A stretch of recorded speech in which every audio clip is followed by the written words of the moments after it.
দারিদ্র্য যেখানে নিত্যদিনের সঙ্গী, অভাব যেখানে প্রতিভার ডানা ছেটে দিতে চায়, ঠিক সেখান থেকেই উঠে আসে কিছু রূপকথা। স্পেনের এক কোণে রোকাফোন্ডার এক অতি দরিদ্র মুসলিম পরিবারের জন্ম নেয়া সেই ছোট্ট ছেলেটি আজ বিশ্ব ফুটবলের নতুন মহাবিস্ময়। সে আর কেউ নয়, বার্সেলোনার নতুন রাজপুত্র লামিনে ইয়ামাল। মরক্কন বাবা আর গিনির মায়ের ঘরে জন্ম নেওয়া ইয়ামালের ছোটবেলার রাজকীয় ছিল না। ফুটবলের বুট কেনার সামর্থ্য যেখানে বিলাসিতা, সেখানে কেবল বুক ভরা স্বপ্ন আর অদম্য জেদকে সঙ্গী করে পথ চলেছেন এই কিশোর। কিন্তু আল্লাহ যেন তার ভাগ্যে অনন্য সম্মান লিখে রেখেছেন। তাকে আটকায় কে? লা মাসিয়ার আঙিনা পেরিয়ে খুব দ্রুতই বিশ্বমন চিনে নেয় তার পায়ের জাদু। মাত্র 17 বছর বয়সে যিনি ভেঙে চুরমার করেছেন ফুটবল ইতিহাসের একের পর এক রেকর্ড। পেলে মেসিদের পাশে উচ্চারিত হয় তার নাম।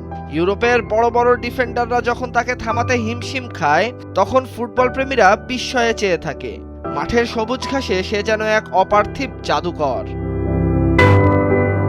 কিন্তু এই আকাশচুম্বী সাফল্য, কোটি টাকার ঝলকানি আর বিশ্বজোড়া খ্যাতি কোনো কিছুই লামিনে ইয়ামালকে তার শিকড় থেকে দূরে সরাতে পারেনি। কোটি কোটি মানুষের ভালোবাসায় সিক্ত এই তরুণ উইঙ্গার মাঠের ভেতরেও ভুলে যাননি তার ধর্মীয় পরিচয়কে। প্রতিপক্ষকে পরাস্ত করে যখনই বল জড়ায় জালে, তখনই অহংকার ভুলে তিনি লিটিয়ে পড়েন মহান আল্লাহর দরবারে।